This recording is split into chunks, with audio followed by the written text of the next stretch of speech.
आज आपण तिळगुळाच्या मऊ खुसखुशीत वड्या बनवणार आहोत. अगदी खायला अगदी मऊ खुसखुशीत अशा वड्या. तर इथे आपण बघूया. हे मी 1 वाटी तीळ घेतलेले आहेत. सफेद तीळ विदाउट पॉलिशवाले. आणि हे अर्धी वाटी शेंगदाणे आणि 1 वाटी गूळ, थोडेसे ड्रायफ्रूट तुमच्या आवडीनुसार. इथे ही वेलची पावडर आहे आणि 2 चमचे तूप लागणार आहे आपल्याला. तर आता आपण हे शेंगदाणे भाजून घेऊया. मी गॅसवर कढई तापत ठेवली आहे.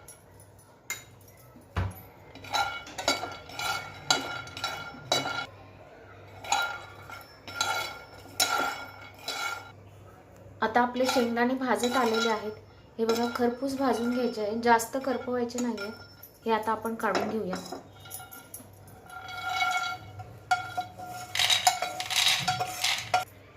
आता आपण हे तीळ थोडेसे भाजून घेऊया.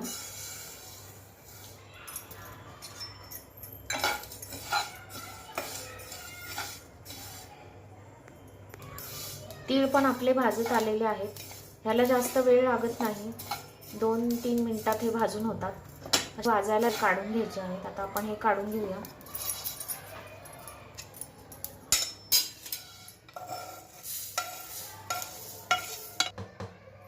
हे दोन्ही थंड झाले की मिक्सरला लावून घ्यायचं आहे. आता हे शेंगदाणे पहिला आपण बारीक करून घेऊया मिक्सरमध्ये.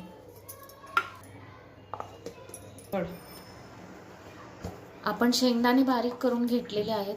एकदम बारीक करायचे नाही, थोडी जाडसर ठेवायचे आहेत. आणि तुम्हाला सालं काढून घ्यायची असली तर काढू शकता किंवा असेच पण करू शकता. मी असेच बारीक केलेले आहेत. तर आता आपण हे काढून घेऊया. ह्यातच आपण हे तीळ बारीक करून घेणार आहोत.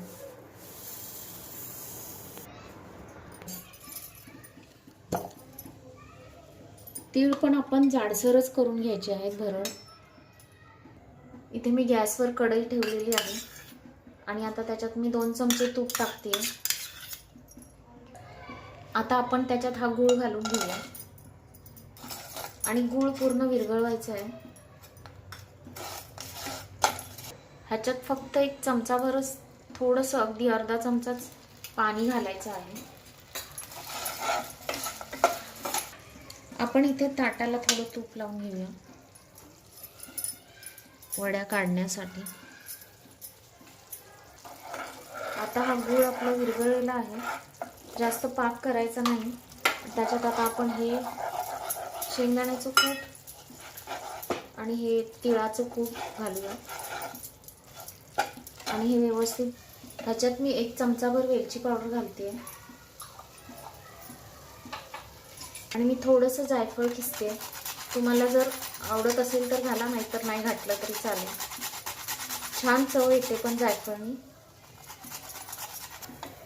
हे आता छान एकजीव होईपर्यंत आपण हलवूया.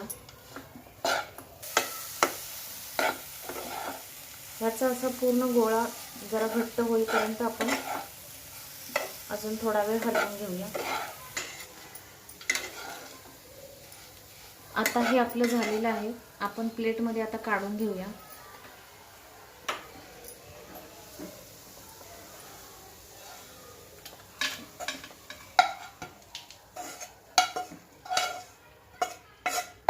वाटीने ह्याला व्यवस्थित सेट करून घेऊया. ह्याच्यावर आपण थोडे ड्रायफ्रूट घालूया आणि ह्याला असं व्यवस्थित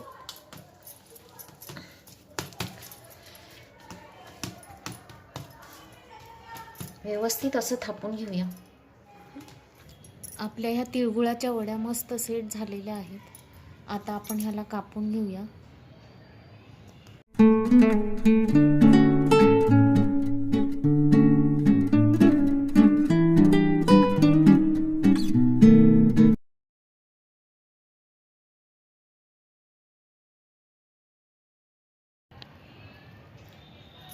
हे बघा, मस्त वडी निघत आहे आपली.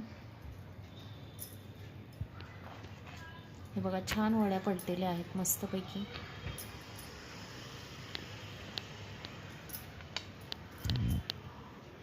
आणि एकदम मऊ आहेत बघा.